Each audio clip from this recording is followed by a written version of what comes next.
I would love to hear a bit more about your story in terms of how you've gotten into the fitness world and what your mission is. Yeah, sure. Well, I guess if we're going quite far back, it all really started when I was, 18 years old. And I'm 32 now, so I've been training for a good, 13 years or so. And I guess what led me into the fitness world is when I was 15, sort of 16 years old, I was quite an overweight kid. And I know when people are teenagers, most of us get a little bit kind of chubby, but I was overweight and I wasn't happy with how I looked, basically. And I can't remember what it was that exactly led me to starting my training journey, but I Mhm. decided to start going to the gym with my best friend. And that was when I was about 18 or 19 years old. From that time, for some reason, I just really enjoyed it. It was the first thing that I'd done in a while that I was like, I really, really enjoy this. And you start to see results coming, you start to see things changing, and that had me hooked. And I was like, cool, this is something I want to carry on doing. Um, and What was it then, like, your first trip, the first visit to the gym? so I wish I could remember exactly. Like, it's a long time ago, so I can't say exactly how I felt. But I think for Mhm. me, it was because I went with someone. I went with my best friend, and we were both new to it. So there was obviously you're going to be a bit nervous and anxious about doing these things because it's brand new. But because I had him there, it wasn't as bad. Um, and I feel like I'd done so much research and so much watching of things before I ever actually stepped foot in there. I already felt like, okay, I feel all right. I understand how to do these things. I don't remember feeling terrified, which I know is a common thing for people that got like gym anxiety. I don't remember feeling that, but of course I must have felt nervous. But you'd done your research in terms of social media. Had you been following people on their fitness journeys, coaches or instructors or anything like that? So yeah, Instagram and that wasn't really a thing back then. Luckily, because in some ways it's good, but it can send you down the wrong rabbit hole. For me, it was just Mhm. YouTube. And back then, there was kind of like more the vlog style of YouTube content. They would always Mhm. be vlogging what they were doing in the gym, and they had some humor to it. And there were certain people I watched who I just learned a lot of things from. And I would just watch what they did, and then I would just go into the gym and try and emulate what they did. And I'm Mhm. sure I was doing a lot of it wrong at first, and it took me a long time to learn. But I just thought, right, I'm just going to try and do what these guys do. So Okay. social media and I guess forums, like online forums, were a big thing back then. Like, so I'd Yeah. troll it out and find out what people were doing. And that's how I got into there for the first time. Mhm. And then So you pretty much, started to see results with your friend. You started putting into practice everything that you'd been learning outside of the gym. And then yeah, you started to see gains, you saw results. yeah, yeah. So for me, with that, it's the main thing was learning how to eat better and how to Right. control your food intake because, like I say, I was overweight. So I needed to learn how to get rid of the body fat, which was the first thing I had to work out. And I just had a basic understanding of how eat less calories and you're going to lose fat over time, and I did it as simple as I possibly could. And over time, funny enough, that's what happened. But it wasn't a quick thing by any stretch of the word. Like, it took many, many years because I was trying to figure things out. But it just became part of my life. And ever since then, I've never let that side slide. I've always trained. I've always, tried to eat relatively healthy. Um, and it's just done so much for my life. And without it, I wouldn't be sat here talking now. Hmm. But the actual Tell me, coach, say more about that. It sounds like it had a very significant impact in a positive way, in terms of your emotional well-being. yeah, hugely. When I was younger, I had very, very low self-esteem. I didn't like the person I saw in the mirror. People always say the worst things about themselves. I was that guy who thought he was ugly. I thought, never going to get anywhere in life. I had very low opinion of myself. Hmm. And what training kind of taught me was that if you put enough time into something and you are consistent with it and you accept the results aren't going to come quickly, you can kind of get to where you want to be. Eventually, it might take you a bit of time. But I just noticed the more I was training, the more weight I was losing, the more I could wear clothes without worrying what that I looked like. I started to increase in confidence a bit. So I wasn't so, I didn't feel so low anymore. So yes, it's the aesthetic side. Obviously, it makes you look better, but it honestly does make you feel so much better. And for people who don't train, they don't really understand it, and they don't understand why people like to train. But anytime I'm feeling bad, if I go and train, I feel better. So many benefits to it. I mean, there genuinely is. And you raise a powerful point for consideration, because I think, from my understanding, trying to find a healthy balance between being active and training and knowing that your physiology, your aesthetics, they will change when you train for the better, but then also understanding the positive impacts on the inside, the way that you feel. Like you say, people that don't train don't perhaps understand. Yeah. But it feels like it has a positive influence and impact on your mental state, on your emotional state. You feel more energetic, happier, which is of course, I mean, why wouldn't anyone want to feel those things? Absolutely. So it definitely does all of those things and more. Tell me what it does for you. If you can put it into words, how does it elevate and lift your emotions, the feelings, the mental state? So to me, I guess the biggest thing for me has always been just wanting to feel better. And feel better is, you can put that into many ways. Like, what does feeling better mean? For me, it's always, I wanted to feel confident. I wanted to feel strong, capable, and that, I just want to feel like I can take on hard challenges and not really, worry about them. So it's definitely built mental resilience.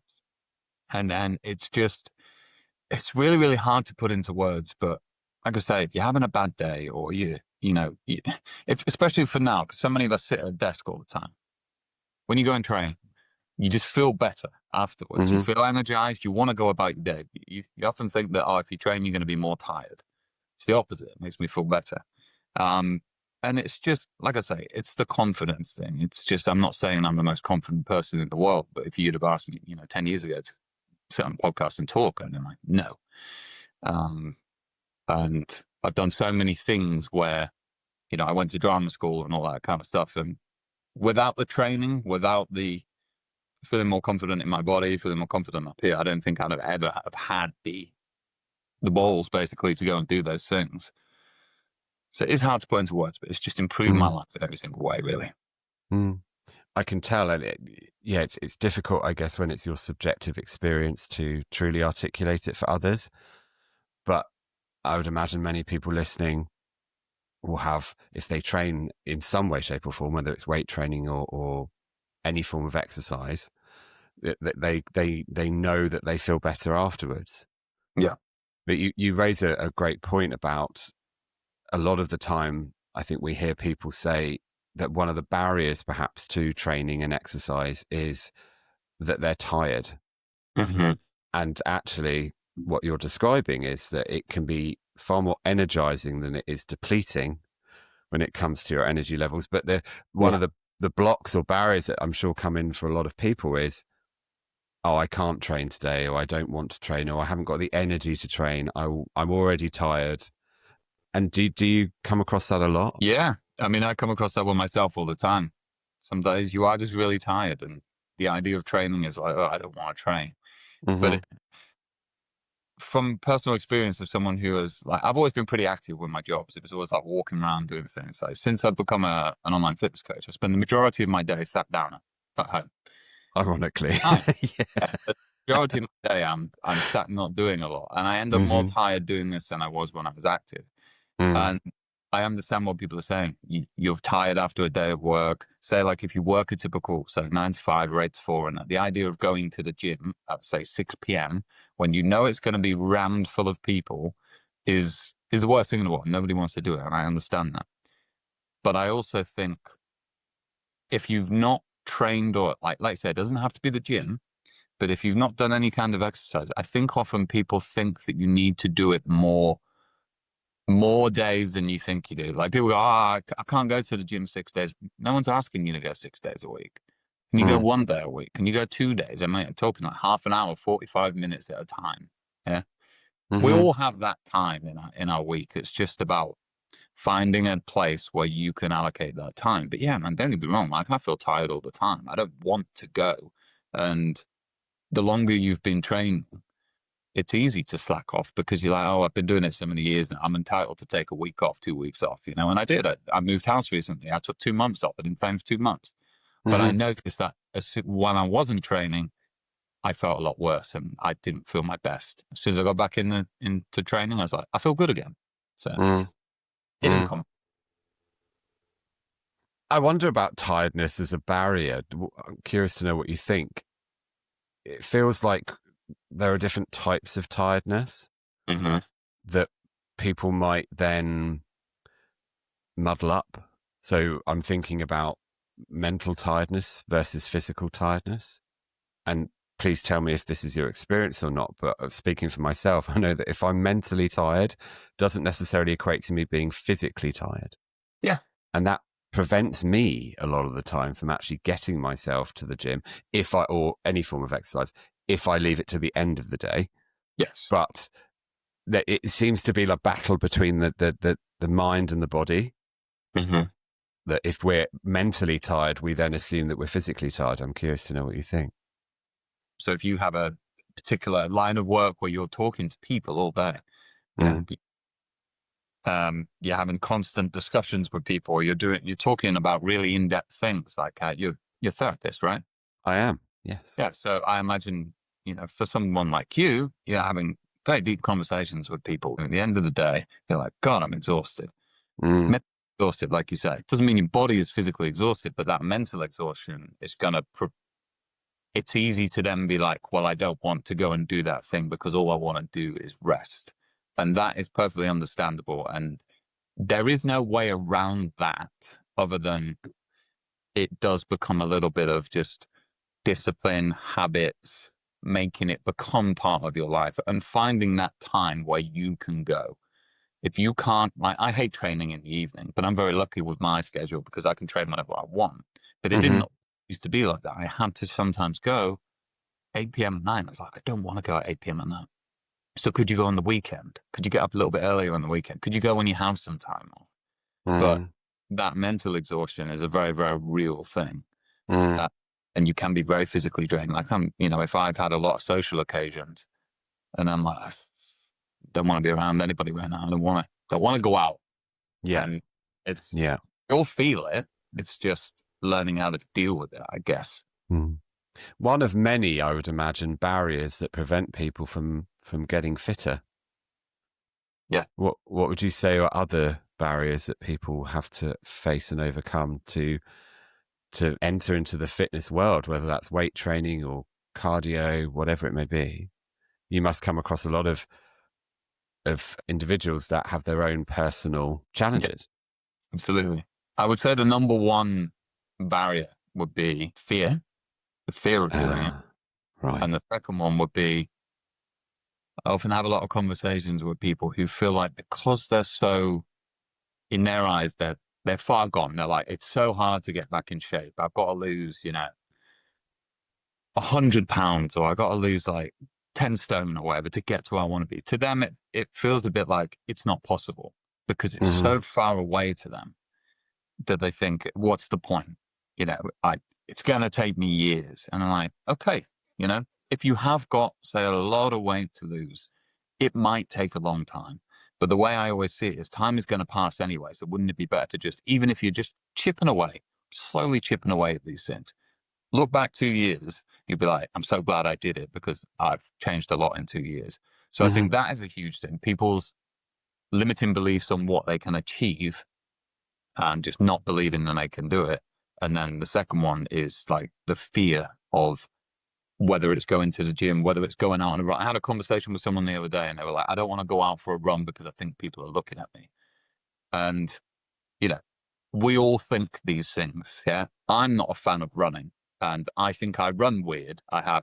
My legs are a bit weird. So I'm like, I don't think I run straight. So I don't want to go out running because I feel like, oh, people are going to look at my legs. But at the end of the day, you realize that most of the time people are not doing these things. Like the biggest thing Mm-hmm. with the gym is everyone says, well, what if people are looking at me thinking I'm doing it wrong? Or what if they laugh at me? in my 13 years of training in the gym, coaching people, I've never once seen someone laugh at somebody in the gym. I've never seen someone make fun of somebody in the gym. So all of these things, it's like, it's something people come up with in their own head, and I understand why, but it's very, very rare these things actually happen.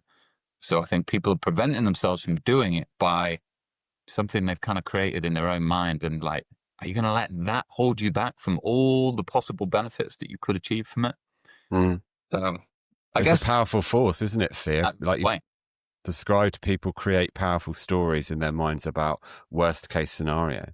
oh yeah, hugely. And the worst case scenario very, very rarely ever happens. Mm. That's a significant block from people being fitter. The environments tend to be very daunting for a lot of people, especially if they're telling themselves these stories of, I'm going to be laughed at, I'm going to be stared at, I'm going to be judged, people are going to embarrass me. And that all put together, it's this huge challenge that they have to overcome in their own minds just to even get themselves into a gym, if that's the environment they want to get into. Yeah. Mm. And that's why I always just try and whatever I do, I work with people all over the world, right? And some of them never worked in a gym before, gone to a gym in their life. I'm like, okay, but don't go to a gym. You don't have to go to the gym.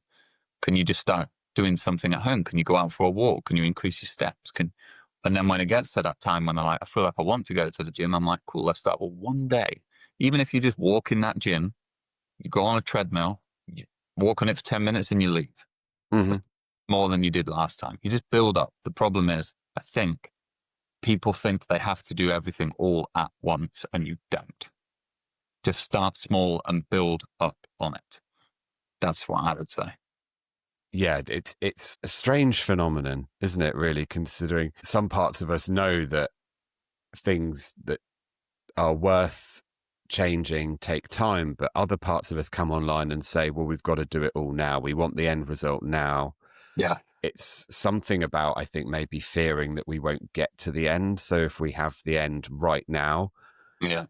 then we've skipped the bit that maybe we're not so confident about, which is the process. Yeah.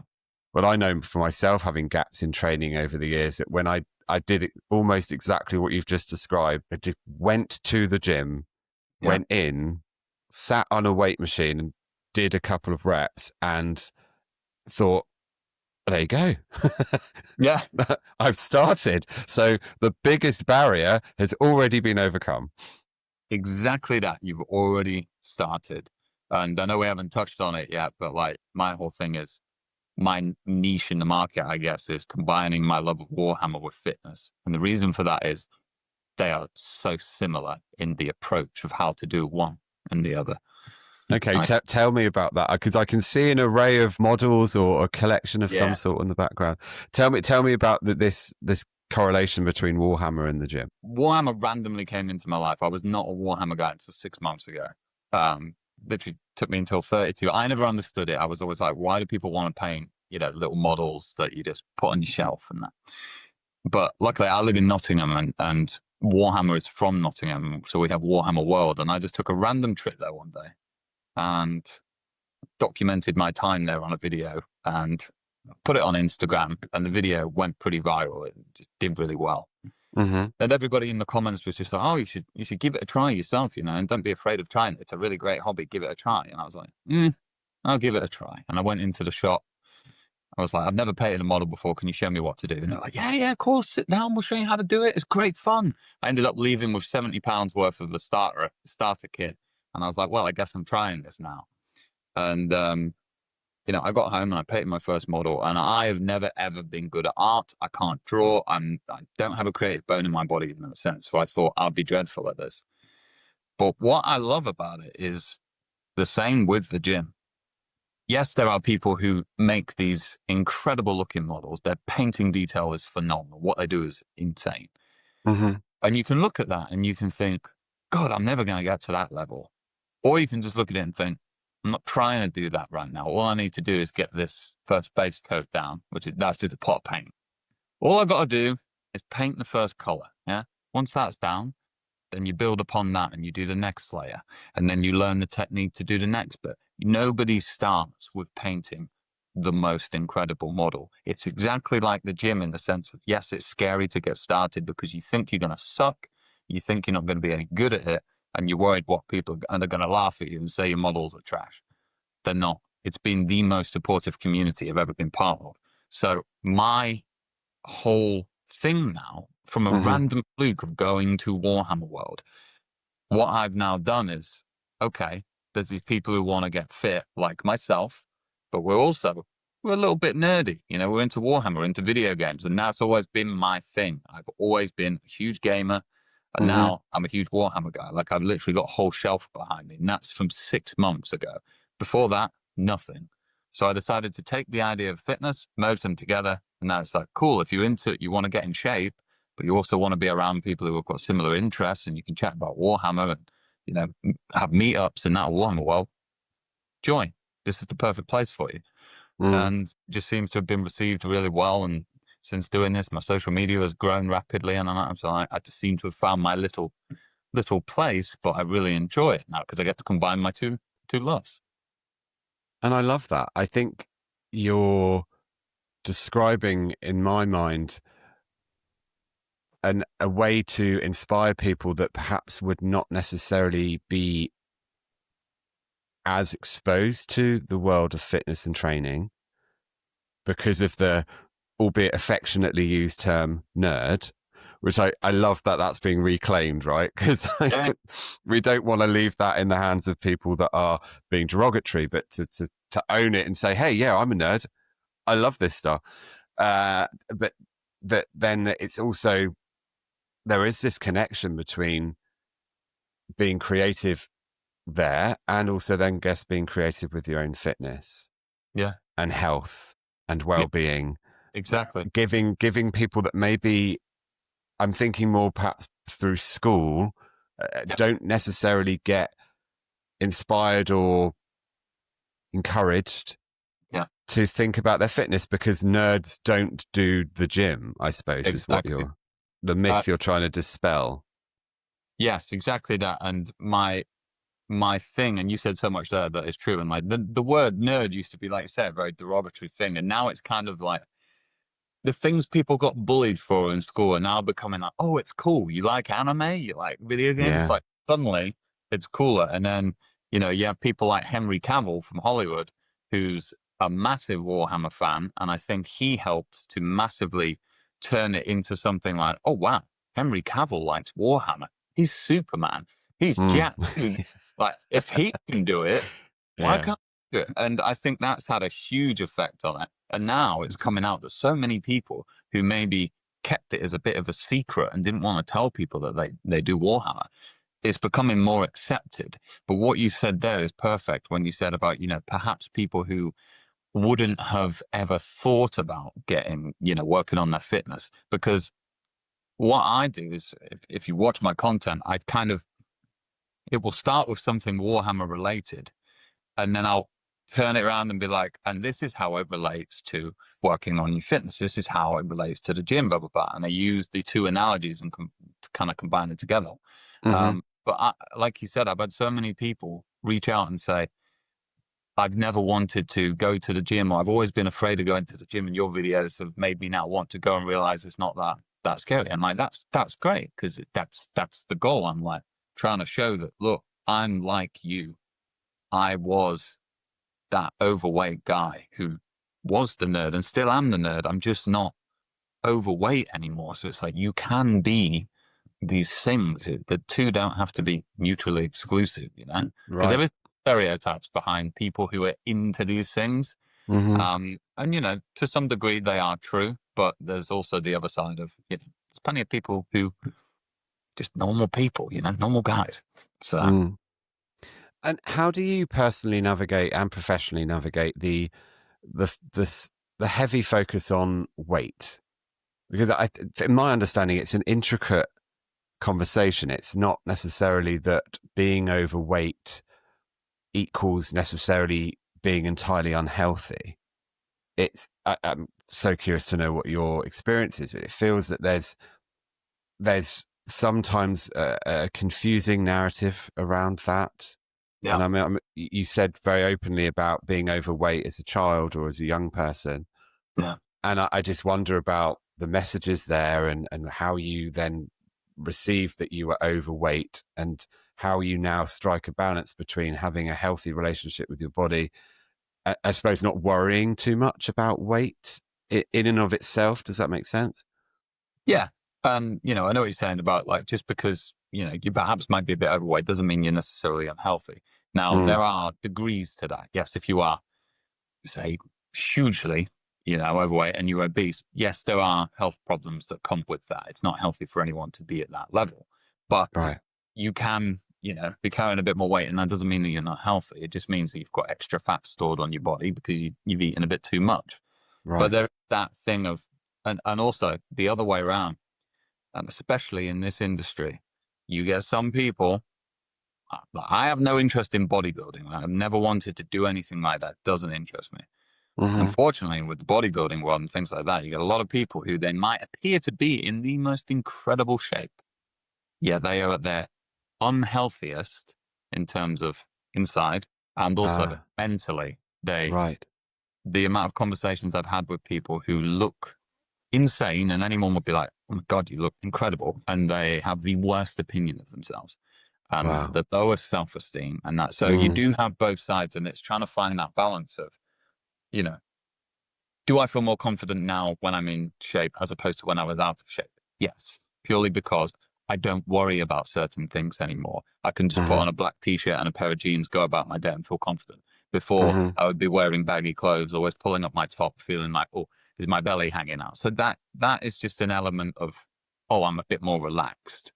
But am I necessarily healthier? I don't know, because I haven't really had my blood's tested, and that, you know, I like to think I'm pretty healthy, but it's not all about aesthetics. Yeah. And I think that's the problem. People get focused on the aesthetic side and just think, because what I learned is, you know, oh, you can lose weight eating whatever you want as long as you track your calories. Yes, you can. But that doesn't mean that you just go eat chocolate all day, you know, because Right.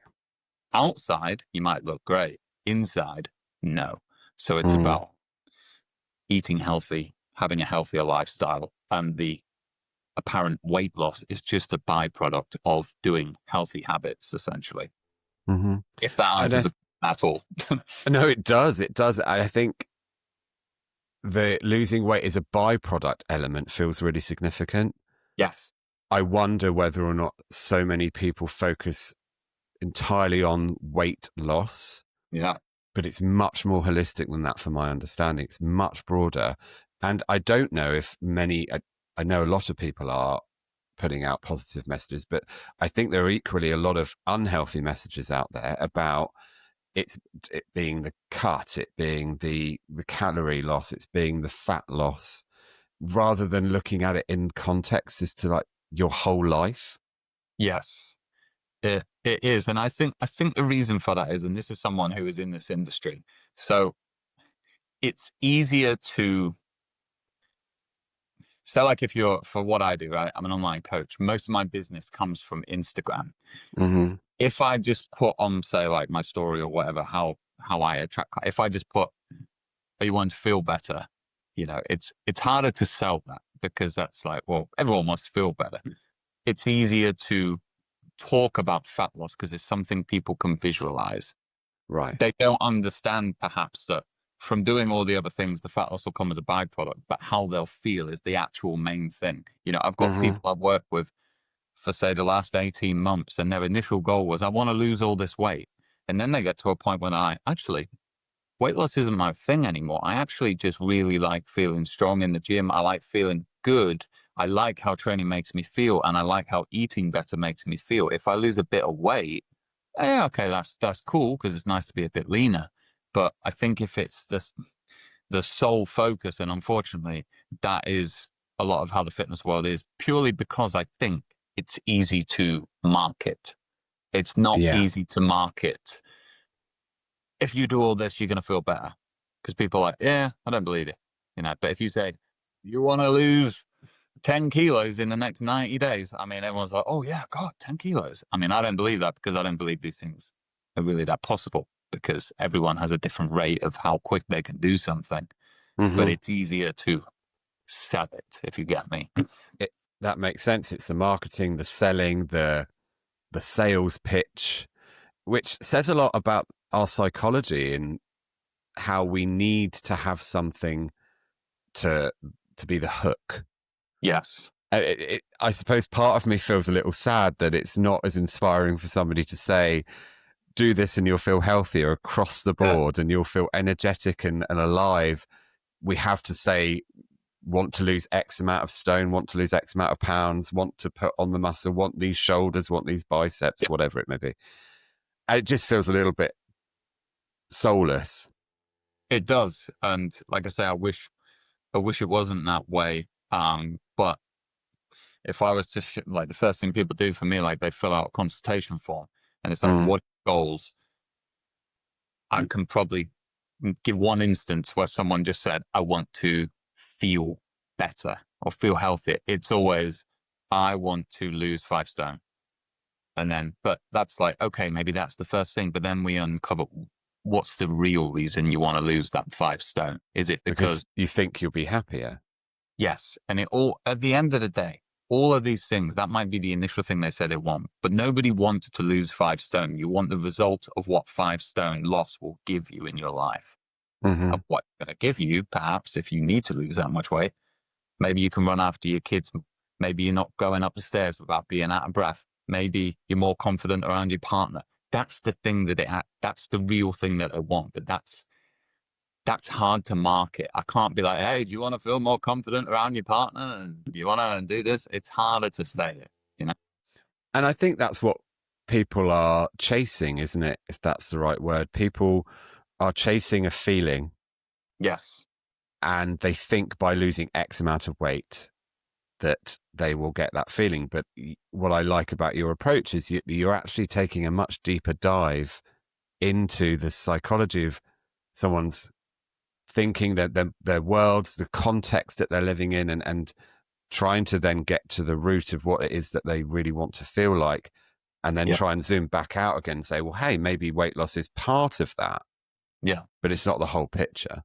Yes, exactly. And again, with like trying, if you've looked at my page and you'll see the occasional, transformation photo. Here's so-and-so, and here it was 12 months later. And the reason is because it's very visual, right? They don't understand that his entire life has changed during that, but it wasn't just the weight loss. But how do you put into pictures? Here's so-and-so who was a burnt out nurse working 12-hour shifts who, had no energy. And here she is now. She might look the same, but it's hard to market it. So a lot of, unfortunately, the fitness industry is an image-based thing, which isn't correct and it shouldn't be that way. But in terms of acquiring new business, it's easier to do that than it is to try and explain a feeling, which kind of sucks. I wonder if you think there's any way out of it being so heavily focused on aesthetics and image. Yeah, I know that social media, as we all do, is extraordinarily impactful. It's everywhere. We carry our devices around in our hands all day, every day. I wonder about the psychology of it. And I think, is there any way back from focusing so much on aesthetics, recognizing now, especially with AI, that most of the content we're consuming, a lot of the photos, not all, but a lot of them are not real. Yeah. They've been tampered with. They've been edited. The filters, the lighting and everything can be manipulated. And that's not real life, but yet we seem to go, oh, I want that for myself. I want that for myself. Well, and I'm curious to know whether or not you think there is a way to move towards a more healthier perspective. I definitely think there is. And I like to think it's something I'm trying to do. Like, yes, of course, I'll still share progress photos and stuff like that with people, but I try to do with my content. Like, I very, very rarely talk about, like, do you want to lose loads of weight? I rarely speak about it. Everything I do with my content is about overcoming limiting beliefs. It's about getting out of your own way, essentially, and realizing that all these things can improve your life. Because one of the big things about Warhammer with the community is everyone is about supporting one another and encouraging one another and lifting people up. It's a genuinely supportive community, and mental health is a very big part of it. So I try and get across those sides of it. And other than the occasional transformation photo, I very rarely talk about, do you want to lose weight? Because it's, as you said, it's so much more than that. But I think, unfortunately, again, with things like the way the world is going, there's all these weight loss drugs and stuff now, and people want the quick fix. Everybody always wants the quick thing. And like you say, you see someone, and they might be in the most optimal lighting settings. It took an hour to get the perfect photo. They're at the end of a photo shoot, which they've been working for ages, and they don't walk around looking like that. But people see them and they think, oh, that's how they look all the time. It's like, no, they don't. That's not how they look. It's not given Mm. an accurate representation. And I'll own it for myself. I mean, I'm so conditioned in many ways. I'm working on reconditioning, or sort of unlearning, if you like, the societal narrative. I catch myself going, whoa, look at their body.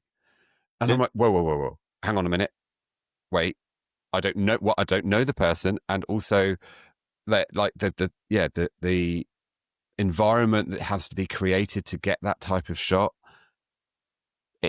It's extraordinary. I mean, I know people that have done photo shoots, and that the cutting, the term for losing body fat, and then the dehydration often, and their hair, their skin, everything is like changing, but they have the popping abs.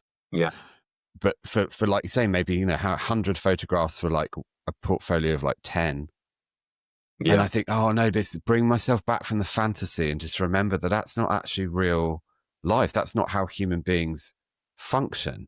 It's a huge sacrifice, and arguably not even that healthy. But I do think it's so alluring and so enticing and intoxicating, so easy to get lost. Oh, look at that picture. I want that for me. Yeah. The constant comparison. Which is so damaging for people. It is. And believe me, it's in the fitness world, in the Warhammer world, it's in everything. Everyone's always comparing themselves to the best people, or to what appears to be the best people. And like you say, you don't know their story. You don't know what they went through to get to that. You don't know what they've sacrificed. You don't know if they're happy. And you're just looking at stuff. And that's the problem with social media, unfortunately. As cheesy as it sounds, everyone always said, oh, you see someone's highlight reel. You do. You don't.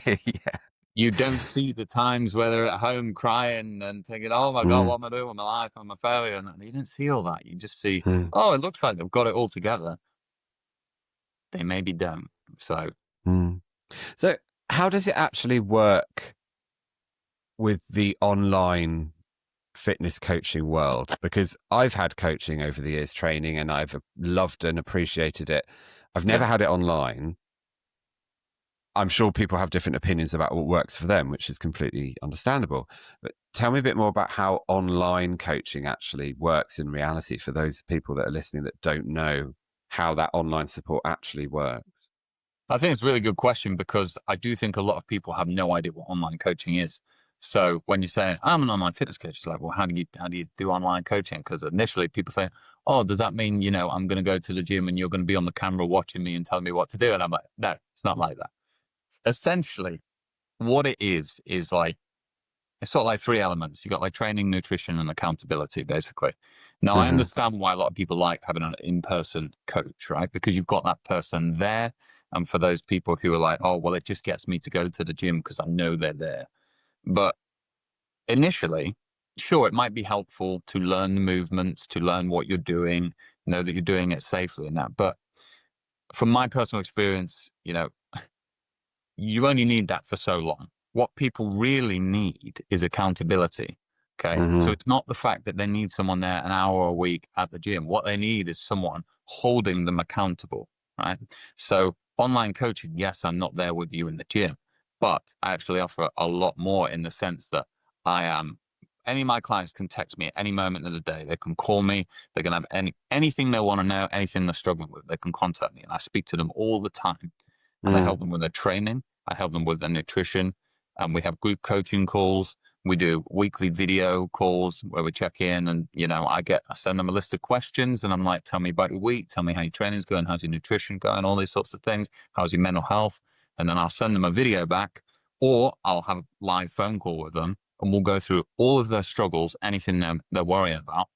And what that offers is the accountability and the fact that you could work with someone across the world who you just happen to like, you know, Hmm.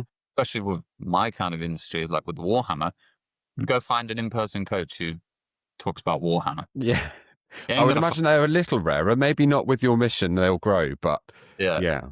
Um, so it's just, in my eyes, the main thing people need is accountability, not someone holding their hand in the gym stood next to them, counting the reps. And don't get me wrong, it has its place, and I'm not bad Mm. mouth Hmm. in-person training. I do it myself, and I still, still do it.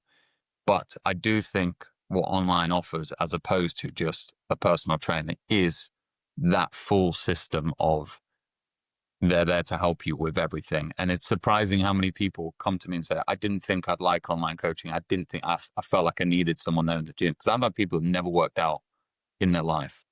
And they're like, oh, I didn't think it would work, but it does work. Hmm. So accountability seems to be the number one aspect of the coaching relationship that people thrive on.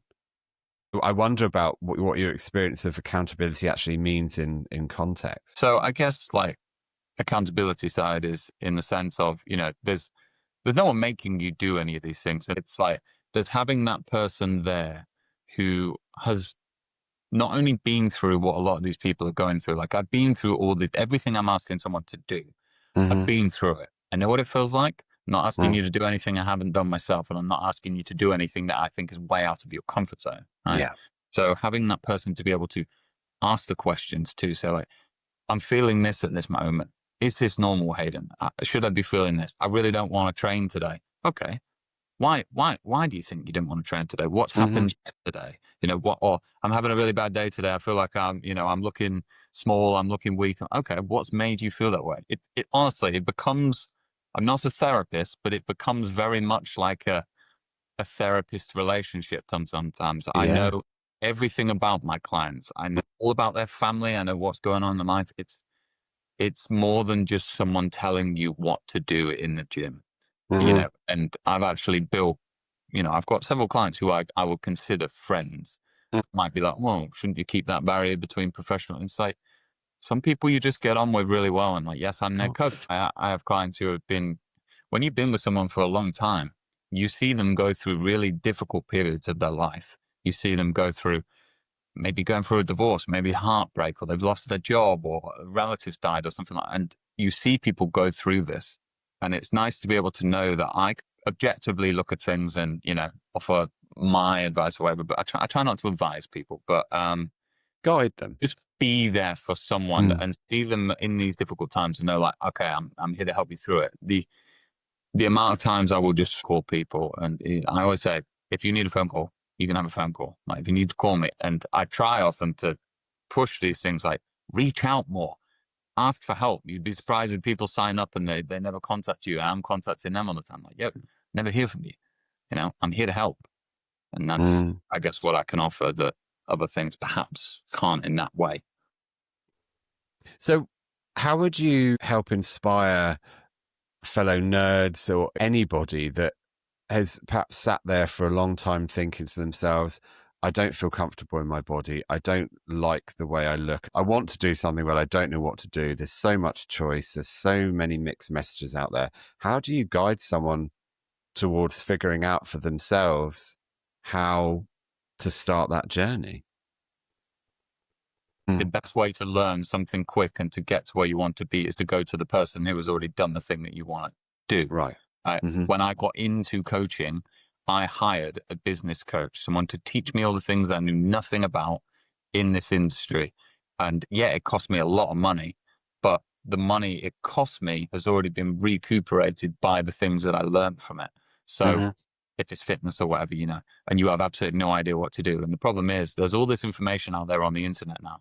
We have more information than we've ever had in our lives, yet people are more confused than they've ever been because the information is all contradicting one another. Yeah. You don't know what to trust. You could work everything out yourself. You can do it all yourself. It's just going to take you a longer time, right? So my first thing would be go to the person who already has what you want and ask them to teach you how to do it. But people send me messages and say, you're getting good at Warhammer quick. Why do I get good at Warhammer quick? Because I speak to people. I'm like, can you give me a tip? Like, can you help me with this? I'll pay for your service. I want to learn. Mm-hmm. So that's why I guess I'm excelling at a decent rate, because I want to get there quicker. So, when it comes to what can someone do, they don't like the way they look. They feel like they don't know where to start. Whatever. I would just say, just start with the smallest thing that you can possibly do at that moment in time, right? You do not have to go to the gym 3 days a week or 4 days a week, whatever it is that you think you need to do. You don't. And when it comes to your diet, if you have a really poor diet and you're eating snacks all the time and you're living off chocolate and energy drinks and all that kind of thing, instead of trying to think, right, I'm gonna wake up tomorrow, I'm gonna throw out all my favorite snacks and I'm only gonna eat really, really healthy foods and I won't touch that stuff, you're already setting yourself up for failure. I guarantee you Right. 100% you're gonna fail. All you need to do is you need to wake up next morning, you go, I'm gonna work on my breakfast today. Breakfast is gonna be healthier today. Maybe instead of having, sugary cereal with loads of milk and stuff on it, I'm gonna swap that and I might have a couple of eggs with some toast and some butter. I'm just going to change one meal. And then you do that for several weeks. And then you're like, cool, breakfast is easy now. Now let's work on my lunch. Start changing your lunch. You know what? Now I want to start training. All right. I'm going to start doing some push-ups. Like, everyone's got this idea that you've got to do everything immediately. And it's like, that's why everybody fails, because you try and do too much too quickly. Whereas if you just think, what's the one thing that I can do today that's going to improve my life? And do that, build up on it. And over time you look back and you're like, oh, it's easy now. I don't think about going to the gym. I don't worry about it. I'm not nervous about it. And but people are like, oh, I don't think I'll ever get like that. It's like, you will. I've just been doing it a lot longer than you. That's why it's easy to me. So just start small, I guess, and don't try. And I always say this to my clients. I say, like, nobody lost 50 pounds, right? Everybody lost 1 pound 50 times. That's all they did. They just lost a pound and then they kept repeating it for long enough. And all of a sudden you're like, I'm 50 pounds down. That's all you did. So I guess start small. Start small. I mean, we've touched on it today in our conversation already. I think the reason people fail, from what you're telling me, is that they overwhelm themselves. Yeah. And they look ahead. And if you're trying to take on everything at once, no wonder you shut down and think, absolutely not, no way, I can't manage it. 100%. So one change over time builds confidence, builds this sense of you can do it. Absolutely. And then you find that's integrated into your routine, your day, and then you maybe then change another small thing.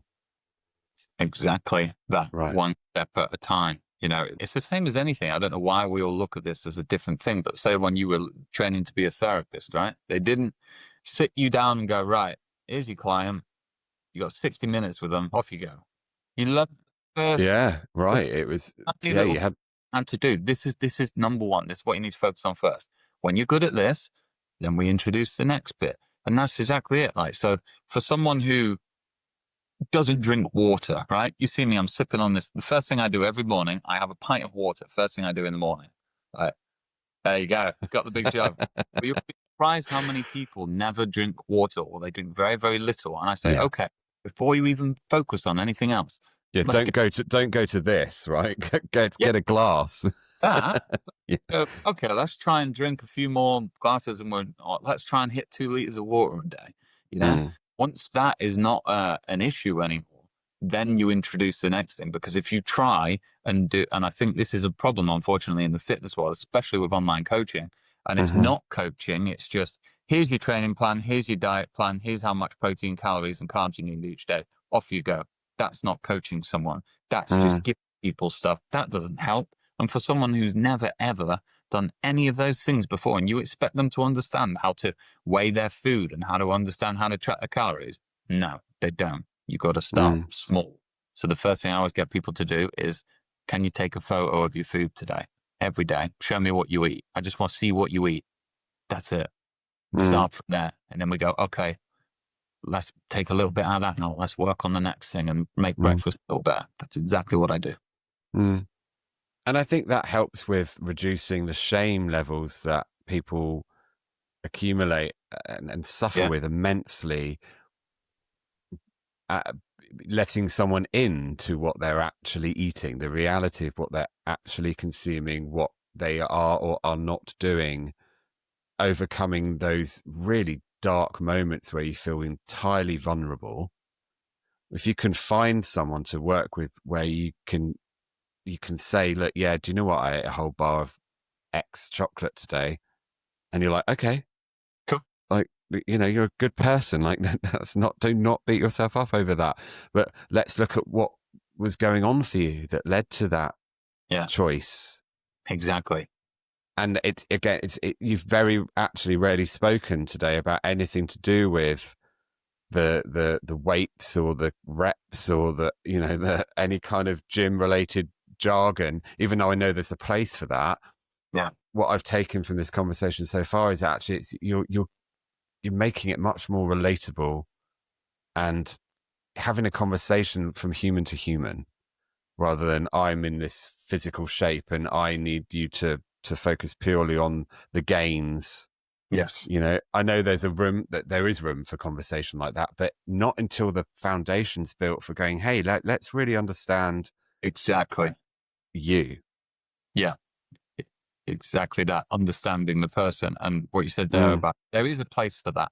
And there are certain coaches who their entire thing is, I follow a lot of coaches now. Their thing is getting people in photo shoot ready shape, right? mm, So they know that the people who are signing up for that, you've got a deadline, right? You're going to sign up to a photo shoot. It's going to be hard, all right? It's not going to be an easy thing. You'll notice that I very, very rarely, don't know, I have shown it. I very rarely show my own, like, I'm not posting shirtless photos of myself and stuff like that. I'll occasionally do it to be like, this is where I've come from. This was me before. This is where I am now. But I'm not about that, because to me, it's just not about those things. And like you say, I've barely brought up the training yet. The first thing people say is, I want to lose weight. How many times do I need to go to the gym? How much cardio do I need to do? You don't. mm, You don't. You don't need to do anything like that. If you want to lose weight or you want to lose fat, it's all down to your diet and all mm, down to the weight training, or the cardio, whatever, just facilitates that. And the weight training makes you stronger. It makes you maintain any muscle mass that you have. It keeps you strong and fit and healthy. But that's not the thing that's going to get you to drop all the weight, you know? So it's mm, why I very rarely talk about the training. mm. And and like you said, also, people don't just want those things straight away. They might want it later because they start to see results in other areas and they're like, cool, I want to step it up a notch now. I want to try and go for this. I've got a new goal now. And then they work towards that goal, but it didn't start that way. Mm. Is there any misinformation out there? And I'm asking the question, I'm sure there is, but around diet, and I guess when you're wanting to get fitter, get healthier, especially in the perhaps the weight training world, around the protein commentary, the protein narrative of, it's protein, protein, protein, protein, protein, Yeah. protein supplements, protein this, protein that. And I think, are we being misinformed in some ways as to actually realistically how much protein we need? I know it probably depends on your gains or your goals, sorry. But sometimes I just found that, for personally speaking, very overwhelming. I Yeah. was like, I know protein is the building block of muscle, but surely is it that excessive where all we have to be consuming is protein? I'm just interested to know whether there's a different way of looking at it that's still scientific, but perhaps a little less sort of overwhelming. Yeah. Yeah. And you're absolutely right. And I think that, say, like, if you're just an average person who doesn't train, you have no interest in building muscle or being strong or anything like that, you're not interested in it, then obviously the amount of protein you need is considerably less than someone who is trying to perhaps build some size or wants to Mm-hmm. really strength. But also the amount of protein that has been kind of marketed for years and years and years is way more than, we've now worked out that you need. Yeah. So it, I think like, I don't know for sure, but the whole thing, when it was big bodybuilders in the 70s, you had the Arnold Schwarzeneggers and that, when, you know, um, protein supplements and things like that were just coming around. they would be like, you need a gram of protein per pound of body weight. That's a Mm-hmm. lot of protein. Why? Maybe why they were saying that? To sell more protein supplements. It gets people buying protein supplements thinking, oh God, I need way more protein than I thought I did. Mm. Whether that's the truth, I don't know. It just, the Well, it's correlation. debatable, isn't it? There's a lot. Yeah.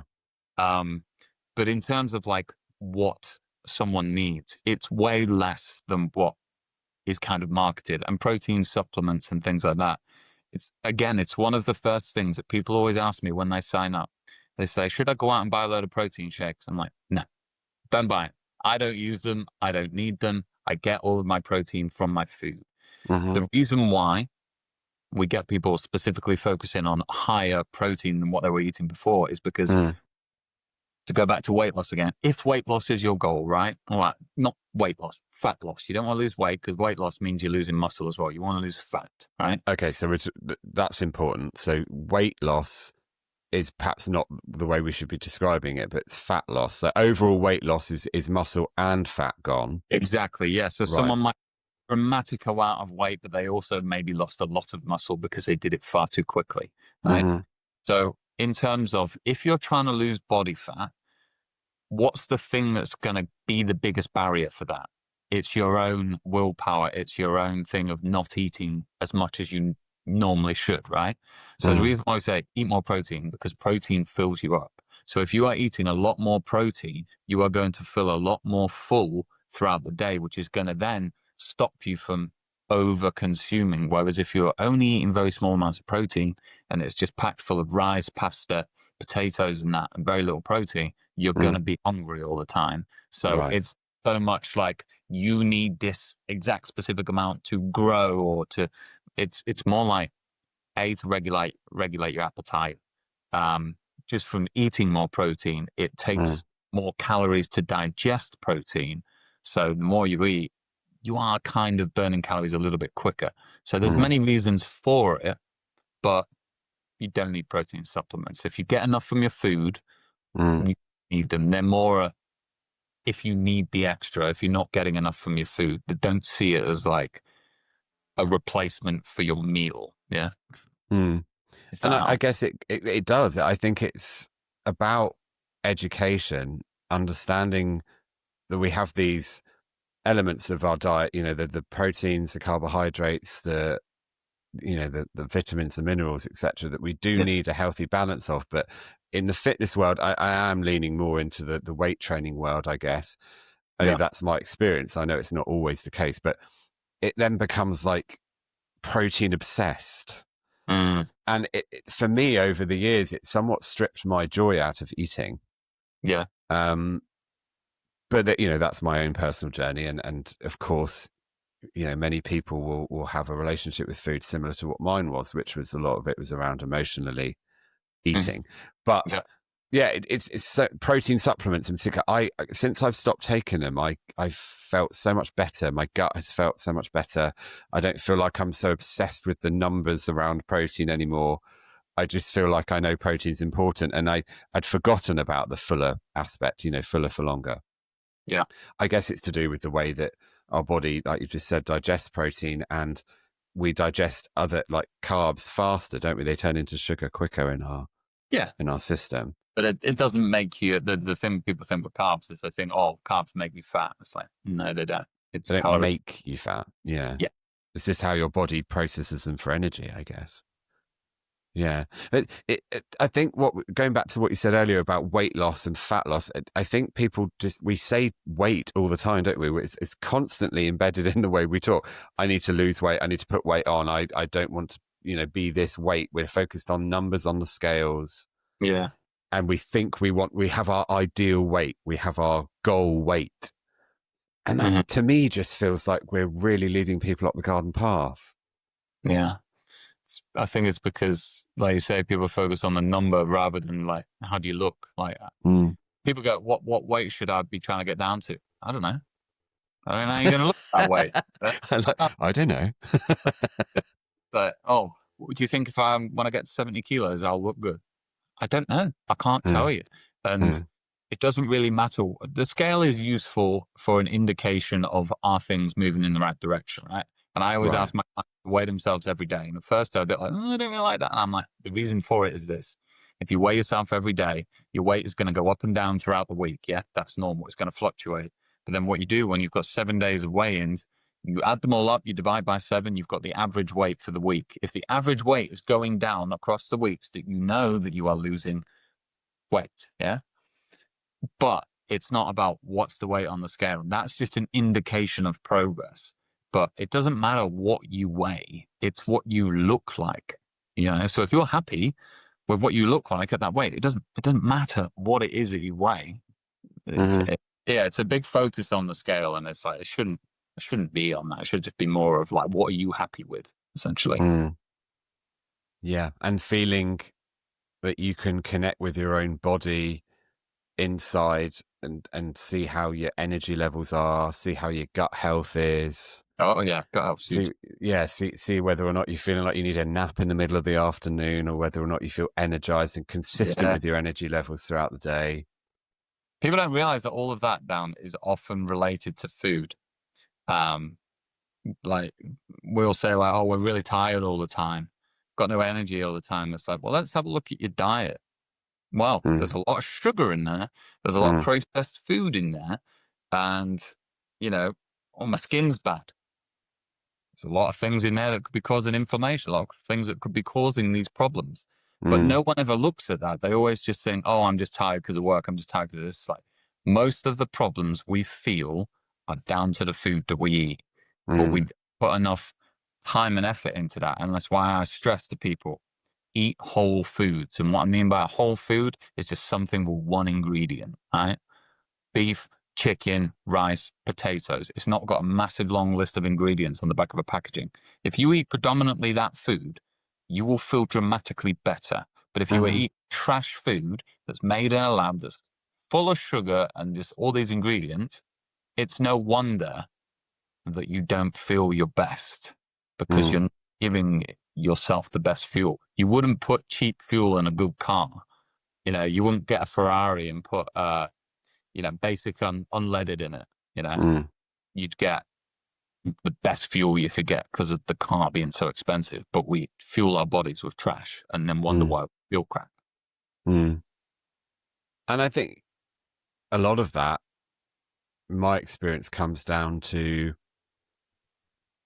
marketing, to the food industry, what we're constantly bombarded with around convenience foods, takeaways, delivery services, and ultimately the price of food. Good food, like with one ingredient, costs so much more money in many ways. I'm not saying it's impossible to eat healthy, but some people, I think, feel overwhelmed and despondent because they just say, oh, I don't know if my budget can stretch to all of that.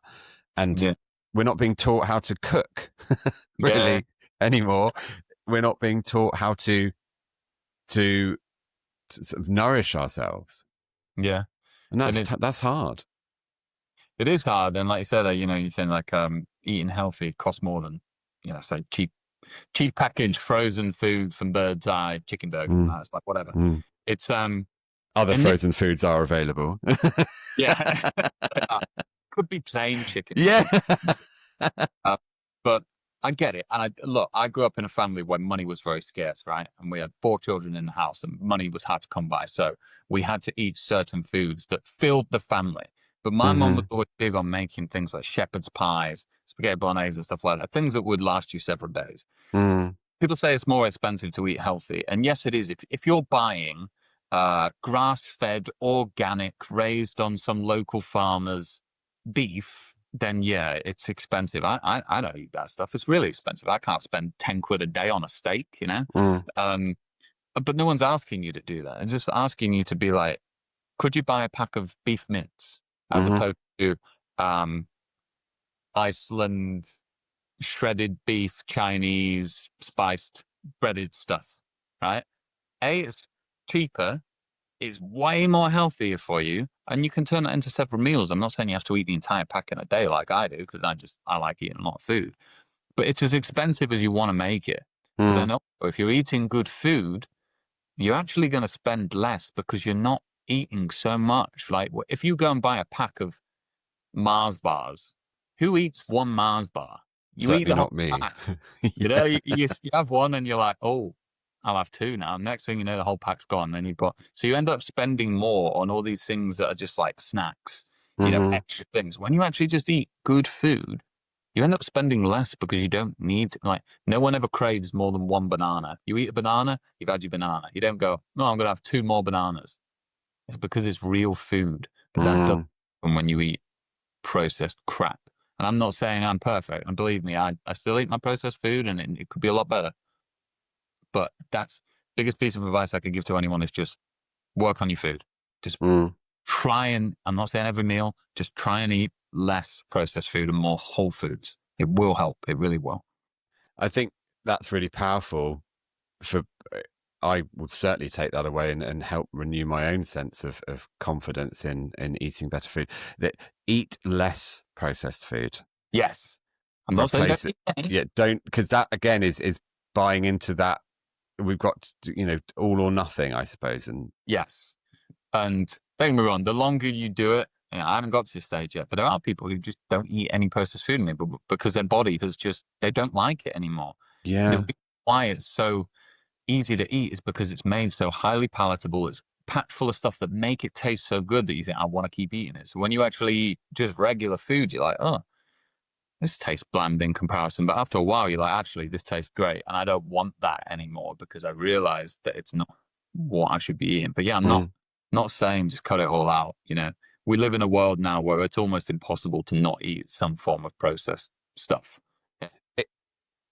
It's very hard to eat eat anything that it hasn't been tampered with. Of course, you Yeah. can do it, but I was going through something over recently where I was making a conscious effort not to eat any processed food, and it was really, really challenging. I was basically just down to the vegetables and the meat or the fish, and no salt. So I was like, oh, Oh, salt in God. everything. And I was doing it for a reason. It was temporary because it wasn't sustainable, I don't think, long term. Yeah, It was my point is it's actually really, really hard. it is. It's very hard. You go into a supermarket, you might as well cut out 80% of it. And that's a weird sensation because you're like, no, oh, I can't have anything that's been tampered with at all. Yeah. And society doesn't make it easy, but it's about healthy balance, isn't it? It is. If you can eat predominantly that food, that doesn't mean you still can't have your chocolate bar in the evening or Mm, or your brownie or whatever. If that's the thing that gets you through the day, then and you look forward to that in the evening, then have it. You know, mm, mm, majority of the food you want to eat is good food, and you'll feel way mm. better. Yeah. And that's much more achievable, just even in your own mind, just thinking, can I make one change and swap one thing out perhaps Yeah, for something else? I'm sure it must build. It must build momentum. You must build in confidence. 100% does. But just start with the one thing that you can do today, right? Mm, Tomorrow or today, when you have your dinner, look at it and mm, think, is this dinner really good or could it be improved? Okay, I'll mm, improve it a little bit. I'm not going to touch the rest of the meals. They can stay the same, but I'll improve dinner. mm, mm. Well, no. Hayden, how would you say that you've changed since your journey into fitness? You said you were about 18 when you started, and you're in your early 30s now. How are you not the same when it comes to your image of you, how you feel about you, what you've learned? I know it might be difficult to encapsulate everything, but another way to ask the question would be, what advice would you give to your 18-year-old self? Now you Ooh, know what you know. good question. I like that question. Well, first of all, I'll start with the advice I would give to my 18-year-old self is stop being so cruel to yourself. Stop putting yourself down. Stop believing that you are a failure and that you can't do anything. It's all going to work out. You will get there. It just takes time. And to not worry so much about everything and to just chill out and believe in yourself. The biggest thing I would say just to young Hayden is believe in yourself. because it's always been my downfall, is lack of self-belief. And that is Mm-hmm. what stopped me from doing so many things. But in terms of how I've changed, I mean, I'm the same height, so I haven't grown anymore. But I guess I'm a bit grayer in the beard now. But other than that, I suppose, like I said, if you'd have asked me 12 years ago, would I be coaching people? Would I be talking on a podcast, confidently talking on a podcast, not stuttering over my words and taking, what am I going to say? You know, I was very, very different. I didn't have the confidence to do these things. I wasn't a good communicator. I couldn't speak well. I was very shy. I didn't believe in myself at all. So I guess I've changed in the sense that I have a lot more self-belief now. I believe I can do things. I know I'm good enough. And it is hard to encapsulate what it is. I'm not that scared little kid anymore. You know, I only briefly touched about drama school, but all I wanted as a kid was be an actor. That was my dream. And I wanted to go to drama school because all my acting heroes went to drama school. It took me 4 years of auditioning to get into drama school. And that's 4 years of going back every single year, being rejected every single time I went back. Not good enough. Sorry, I can't.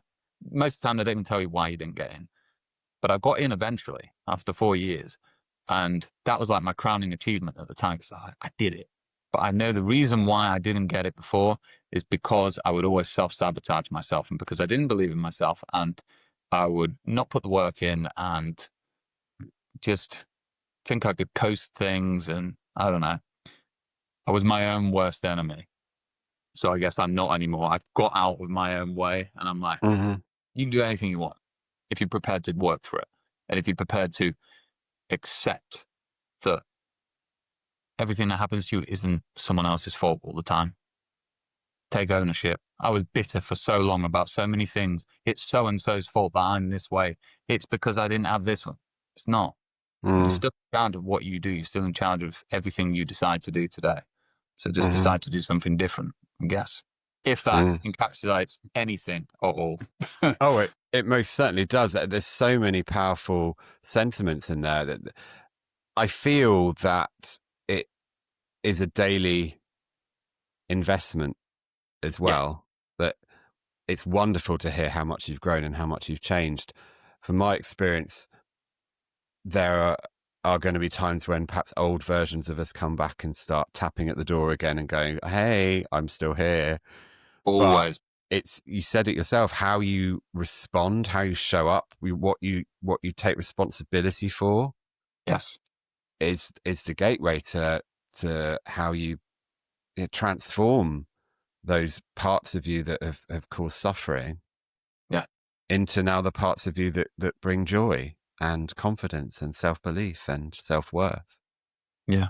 And I suppose, like, I know we've gone on for quite a while, so I'm trying to keep it short, but that's why I always try and show to my clients. Like, I don't try and show that I'm perfect. I don't try and show that I never mess up my diet or I miss training. And I always try and share with them, like, look, as much as I try and do these things all the time, I don't do them all the time. I screw up like everybody else.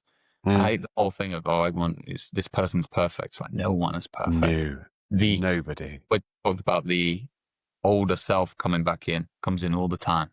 All the time. And I just look, but now maybe it's a bit of a therapy. I've never done therapy, but maybe it's a little bit of like, you observe that the thought is there. And I'm like, okay, I'm feeling a certain way right now. Why am I feeling this certain way? I actually learned this from the podcast that you saw me on.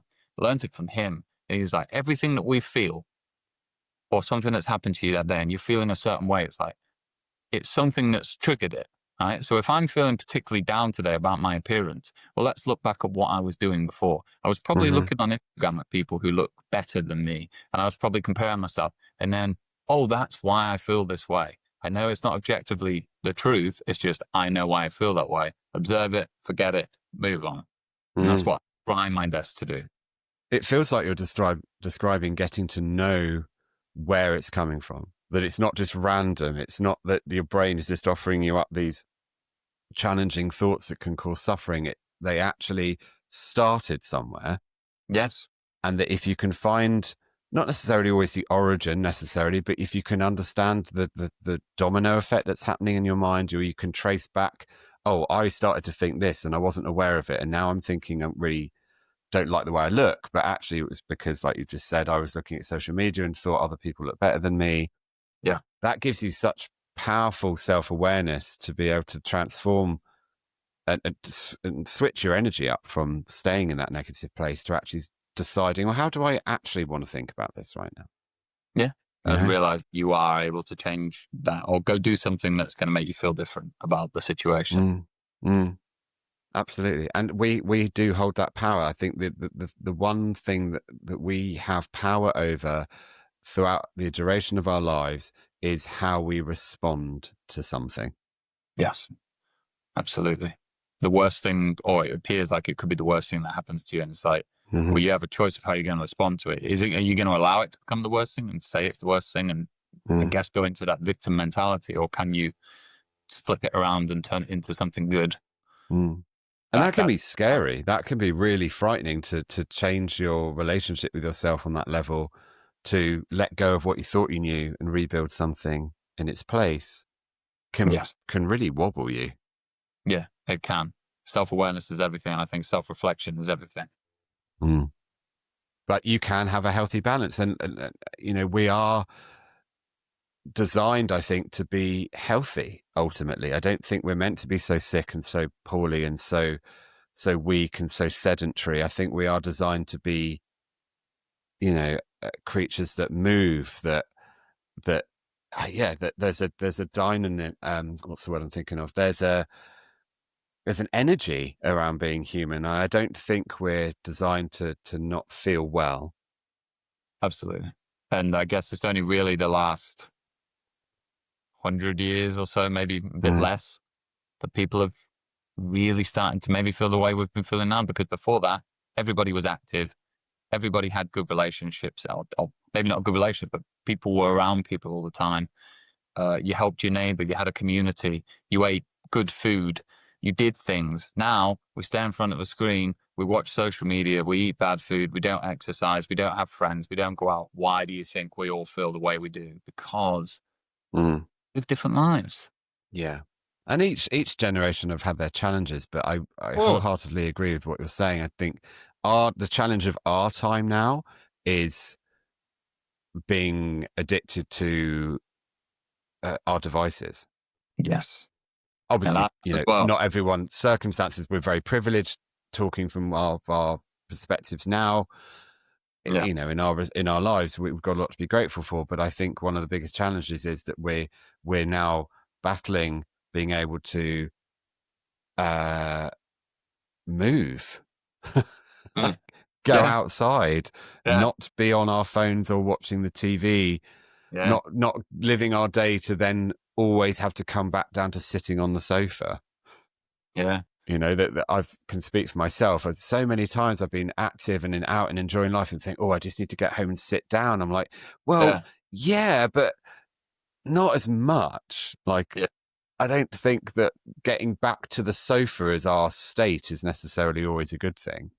Like, we need to rest, yes, but I think the challenge in modern day society now is that we're moving more away from our humanity, perhaps, than we ever have done. I agree, and I feel like it's only going to get worse unless something drastic changes, and hopefully it does. Hopefully something does change. But you're right. People like you putting out the message, which I'm thoroughly here for, right? I love the Warhammer fitness relationship. I think putting messages out there, such as what you're putting out, is you're making the difference. You're making your contribution to helping people get back on track, have a healthier, happier life. And you found your niche through your, albeit still very new, discovery of such a passion with Warhammer. But I think it's inspiring, and it feels like you're putting out a very healthy message to people about the reality, the healthy reality, the grounded reality and mentality of what it means to be fitter. Yeah. And so much of it's here. Yeah. You know? It really is. But I appreciate you saying that. Thank you so much, because that's the goal, to try and just, I'm like, I've been there. You don't have to stay in that place. You can be, want to be, kind of thing. And I think Us. speaking from a personal perspective, leading with the sincerity and the authenticity that you are leading with, that's what people are going to connect with. So Yeah. you said earlier, and I am a therapist, but I'm not perfect. And I try and role model my humanity as much as I can, my imperfections as much as I can. I never profess to be a finished product because nothing doesn't exist. No, none of us are. But we can share our stories and we can share our insights and our wisdom and guide people to discover their own wisdom and their own insights and their own self-awareness. That's a powerful thing to be able to do. Yeah, I agree. And I haven't shared it with you up until this point, but from one nerd to another, I mean, I'm starting to embrace it myself. I'd never really used the phrase before with my understanding of me, but I've discovered D&D over the Oh, past year or two, and it's finding the time because getting people together in person is what I strive to do. yes. Is difficult and challenging with everyone's diaries, but God, I discovered that world of D&D probably after Stranger Things, Yeah. and a group of friends, we get together as and when we can, and we totally geek out. It Uh, is the best time. 6-7 hours pass. We're laughing, we're joking, we're totally channeling our inner child. yeah. We're creating these fantasy worlds, and yeah, it's just one of the most wonderful and inspiring things that we can do. It's just play. We're playing. Yeah. Oh man, I'm so pleased to hear that I've never played D&D, but it's something I really, really want to get into because a lot of my clients play it. I've just Mm, not done it myself. But yeah, I think that's fantastic because anything that's like that, whether it's D&D, Warhammer, whatever, where you're just getting together with a group of people who all just want to have some fun mm, and they're with your friends and you're with people and you're connecting with people. And I feel like it's anything that gets people away from just, I don't know, screens or mm, I've never been one for going out drinking and stuff like that. Like at a weekend, I had my best friend up and he came for the day and we spent the day painting. And it was the best day I've had in ages. We sat next to each other, we painted, we had a few beers, and I was like, this is the best day I've had in so long. So I'm so glad that you've got into D&D now. And I think like, I don't know why people are afraid of doing these things or they feel like people are going to judge them for it. It's like, what's wrong with liking these things? mm. They're fun. That's why so many people are into it. That's why there's a Hollywood group now of like loads of Hollywood actors who do D&D campaigns with like Vince Vaughn and Tom Morello from Rage Against the Machine, and that they all get Mm. together and they play D&D because it's creative. It gets you Yeah. doing play, like you say, that we don't really do anymore. Mm. And fun is the operative word, right? It is fun. And we get to let all of the sort of the masks go and just be silly, and it's very nourishing. And so it doesn't have to be D&D, but anything in your life that brings that sense of play, I think is incredibly important. My parting words would be to you, just go into a Warhammer shop one day, just go in and just say, can I sit down and paint my first model? And I'll let you paint it for free and I'll tell you how to do it. And you watch how fast the time goes when you're there like this. Oh, Just honestly, I didn't think I'd like it. I love it. I'm obsessed with it. Just oh, well, try it. that's great. And it feels like now a love affair for life that you've discovered. Yeah, I really But have. and pairing the two, like I said earlier, Warhammer and fitness, what a wonderful way to put your message out there. Yeah. Thank you, James. How do people get in touch with you if they've been inspired by this conversation and want to reach out? So the best way really is Instagram. My Yeah. Instagram, Hayden Thomas Fitness, just all one Okay. word, Hmm. fitness. That's where the easiest place to get hold of me is, really. Okay. And if people want to explore Warhammer, following the advice you've just given me. So if they want to explore Warhammer, still follow my page because there's a lot of Warhammer stuff on there. Okay. But also, I would say if most cities have a Warhammer shop, right, and it is part of their job that they help people for free. You go in, you paint your first model, they give you advice, they'll sit down, give you help that you need. Just go try it. I didn't think I was going to like it, and this wouldn't have happened if I hadn't tried it. So just try it, sit down, paint your first model. If you don't Mm. like it, then do it again. But at least try it before you say it's Yeah. crap. If you're at all curious, just go in and let them guide you and paint that first model for free and see how it feels. Yes, and keep it, because I've still got my first model, and I'll Have never. you? Yeah. Oh, I love that. I think that's brilliant. Well, look, I've learned so much from you today. Thank you very much for taking time out of your busy schedule to Oh, chat. you're welcome. Thank you for having me. And yeah, who knows, I may be going into a Warhammer shop. But also regarding the fitness world as well, I've learned a lot, and I really enjoy your message. It feels so balanced, grounded, realistic, encouraging. The connection that you forge with your clients feels so authentic, Thank you. and they're lucky to have you in their life. So yeah, keep doing what you're doing. Thanks so much, James. Really do appreciate the kind words. And thank you for having me on. It's been a real fun conversation.